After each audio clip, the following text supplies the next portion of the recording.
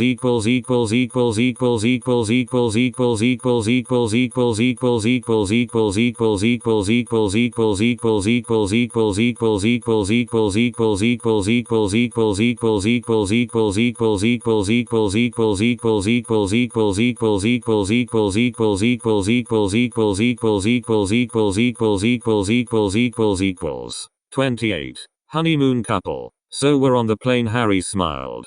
Celia huffed why are you so miserable Harry said miserable. Me Celia frowned. Yes you always seem to have a shitty attitude Harry said. Well maybe because we are on our honeymoon and you what? Are a pig look around you can you see another people on board moaning and arguing. Look at that lovely couple over there. Kiss and cuddling Harry said yes they do look nice. Cheer up we are honeymoon sure okay hi sir. Ma'am. I think these are our seat next to you Harry said. Well hi there the girl of the gentleman flirtingly said eyeing up our couple. I'm Don. And I'm Alice the couple finished their sentences. We are on our honeymoon Alice said. Us too Celia said sitting down next to her. Look at my ring Alice shoved the huge rock in our couple's faces wow that a huge one said Harry smile at an unsmiling Celia. Yes it cost an arm and a leg literally. The Don said. We are on our honeymoon too said Celia. Wow what a coincidence. Where are you staying asked Alice the Hudsicle Resort oh we Alice squealed we can be honeymoon buddies she continued a long rant to Celia. What do you do Don asked Harry I am a butcher a butcher. That's a big ring for a butcher well let's just say some meat is more lucrative than others the Don said with such a cold sounding attitude.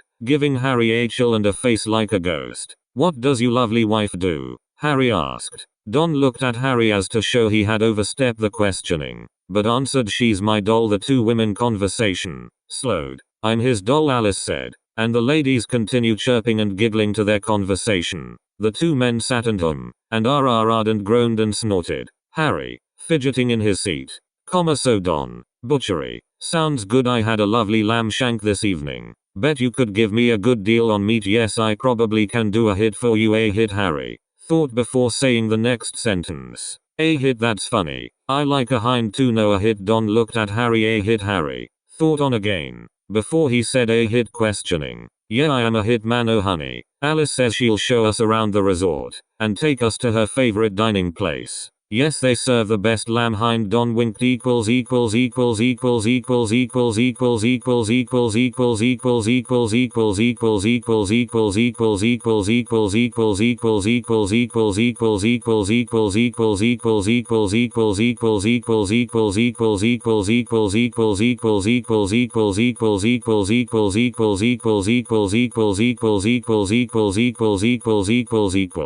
28. The drunks. Church we will go on without him that's all we can do. Give me your ring. Charlie, you haven't been properly married now for 2 years. Hold on wait a minute. Rob, is that supposed to be funny you may have my wedding ring for Harry but what about Celia's ring? We'll need a women's wedding ring too. The stag do. When well, I think yes. You could say that. Who said Charlie couldn't organize a piss up in a brewery ouch? You're on my foot hello. Help. We're down here. In the cellar. We have a wedding to get to what time do the doors of this brewer open again 10 AM I think. That's an hour past the wedding time we all can't be late let's just hope Harry made it Harry will be fine. It's Keith you have to worry about. He has morning glory. And it's poking in my back Keith you widow.